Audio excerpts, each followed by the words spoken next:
Welcome, and first at 5 tonight, we're following a developing story. A woman jumped from the back of a Clark County deputy's car while the deputy was taking her to jail. The patrol car was heading down I-5 at the time at high speeds. Mike Benner is there with the latest for us right now. Mike, what exactly happened here?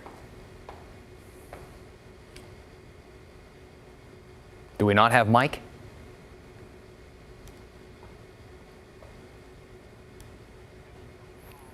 It appears we don't have Mike. We'll get back to you with that live report as soon as we can. Meanwhile, we want to talk about the vaccines now. Another big group of Oregonians are eligible for the COVID vaccine tonight. About 500,000 people are covered, including those who are 45 years old and have serious underlying conditions. KGW's Pat Doris has our report. Last year, COVID outbreaks swept through seafood processing plants along Oregon's coast. Now, all workers there are eligible for the vaccine. They're part of a newly eligible group that also includes anyone 45 years or older with a significant underlying condition like cancer, kidney disease, heart disease, and others. Also newly eligible, migrant and seasonal farm workers, food processing workers, people living in low-income senior housing, people who are homeless, people displaced by wildfire, wildland firefighters, and women pregnant and 16 or older. And with all that, the vaccine supply is increasing. The state is expecting 195,000 doses this week, along with another 56,000 doses sent directly to pharmacies by the federal government. April 3rd, that number is expected to grow to 230,000 doses sent to the state, with an unknown amount sent to pharmacies. And April 10th, 250,000 doses sent to the state, with an unknown amount sent to the pharmacies. And as the vaccine supply increases, there are still occasional hiccups. This past weekend, you may have received an email or text like I did, telling you you're eligible for a vaccination event at Santiam Hospital. That's in Marion County in the town of Staten. The Oregon Health Authority said it sent out that message at the request of someone at the hospital, and it went to more than 382,000 people. They were registered on the Get Vaccinated site. The hospital had open COVID vaccination appointments for just 400. I talked to a spokeswoman from the hospital. She said those invites were not to get a vaccination, but to get signed up for possible future vaccinations. Sure went to a lot of people, though. Hopefully they can narrow their focus in the future. In Northeast Portland, Pat Doris, KGW News. Meanwhile, in Washington, more people will start getting the vaccine on Wednesday. That's when it's going to be available to more people, anyone 60 and older.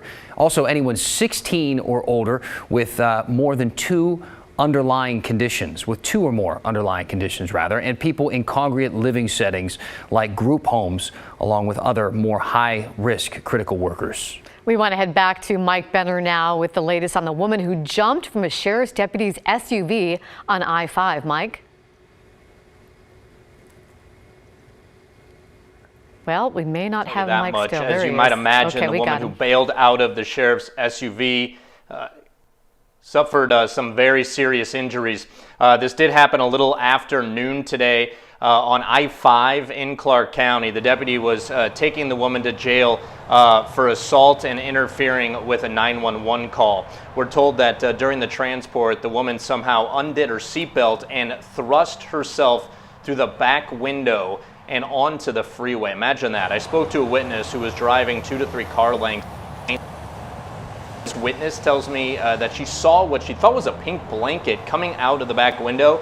She thought it was odd. She kept watching and then saw a handcuffed woman come through that window. Here's what else she had to say.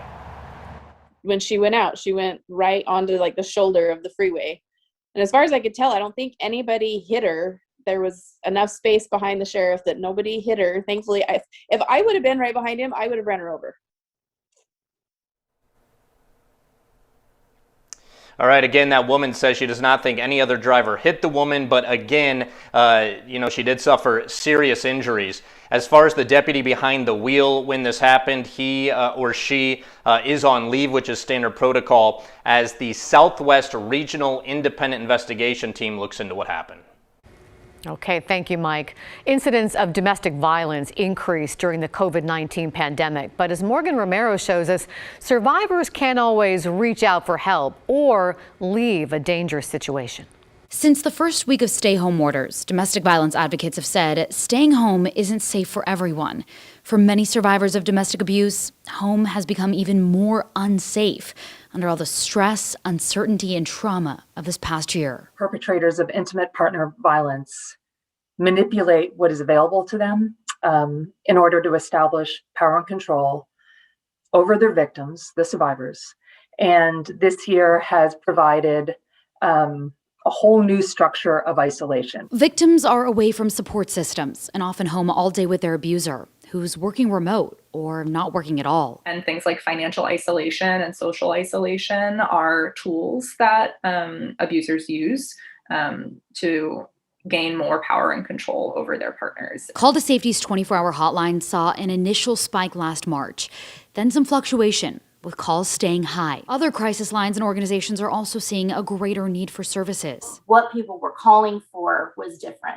So questions about rental assistance, financial assistance. There's a lot of safety planning. There's also fewer resources. Some shelters have had to reduce their capacity. Organizations providing shelter and services say fewer people are leaving abusive situations. Not only are people afraid to go be with friends and family because they don't want to bring COVID to them or get COVID from them, but then also there's all this other instability around, eviction moratoriums, people not being able to work or pay rent. Those who are leaving for shelters are single rather than parents with kids. They don't feel as safe staying in shelters with the virus still spreading. Do I go to a congregate shelter and put my family potentially at risk for COVID? Or do I stay with this very dangerous situation, but that I know how to navigate? It's two pandemics. In many cases, survivors can't call in the first place, with their abuser watching their every move under one roof all day. And there's less opportunity to ask for help. When the world feels out of control, these people are doubling down in the home life. And so survivors, I think, are having even more trouble accessing services. But as the world opens up more in the coming months, advocates think more survivors will reach out for help, and they're preparing for it. We're expecting a big rush of families who are finally able to take those steps and get safe. Morgan Romero, KGW News. These organizations' crisis lines aren't only for survivors. If you know someone who is in an abusive situation, they encourage you to call for help. And of course, check in on the people in your life. Governor Kate Brown's deadline for getting kids back into the classroom comes this week. Some districts, like Salem-Keizer Public Schools, started elementary hybrid learning before this week's deadline. The youngsters in Tigard-Tualatin District, they started today with 2nd through 5th grade students beginning on Thursday. We spoke with one mom about getting her kindergartner to school for the very first time ever stepping into a classroom. It was really exciting. So we got up and took the pictures with the sign of first day of in-person was the added language. That was her first response. I wish I could just stay all day. And I guess what, Mom? I get to go back tomorrow. So it was A+ in Skylar's book. Mom looked pretty excited about that too. And the mom you just heard from right there also works for the district and has been helping to come up with some of the middle and high school hybrid plans moving forward. Older students are expected to start the week of April 19th. That's the same for Portland Public Schools. Speaking of PPS, the youngest students there start hybrid on Thursday, and 2nd through 5th graders start next Monday. In Minneapolis today, the beginning of what is expected to be a tense and emotional trial. Former police officer Derek Chauvin is accused of killing George Floyd last spring. The prosecution began by showing jurors the widely seen cell phone video of Chauvin with his knee on Floyd's neck, and we won't be showing that video here on air. The first witness called by prosecutors was a 911 dispatcher who watched video from a street surveillance camera. She ended up calling a supervisor to flag them that something just didn't look right. That's the first time she'd ever made a call like that. Here's a clip from that call and her reaction today. I don't know if they had used force or not. They got something out of the back of the squad, and all of them sat on this man. It was a gut instinct of, in the incident, something's not going right. Chauvin's attorneys countered, saying he only did what he was trained to do by Minneapolis police. Attorneys say there are about 400 potential witnesses in this case, but they won't all take the stand. The trial is expected to last 3 to 4 weeks. The death of George Floyd got attention and condemnation from around the world. Portland, of course, was an epicenter of the demonstrations for racial justice, and Tim Gordon has reaction now from some community leaders about the start of the trial. Mr. Derek Chauvin betrayed this badge. The trial of a former Minneapolis police officer, one of the most important and high-profile trials in recent history.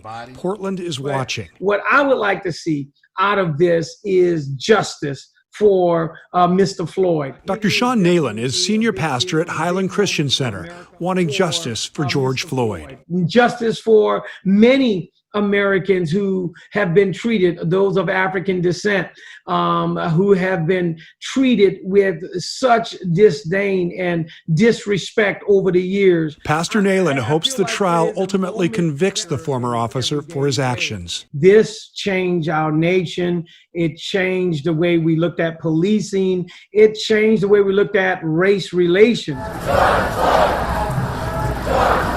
Systemic racism was the focus of Black Lives Matter protests that began in Portland and across the country after George Floyd's death, waking many people up to centuries of oppression. We have normalized Black death in a way that is not healthy for any human being. But you have to survive. Bahia Overton leads Portland's Black Parents Initiative, which helps families succeed. She says overt racism is on trial in Minneapolis. I think people are watching and waiting. This is an opportunity for justice.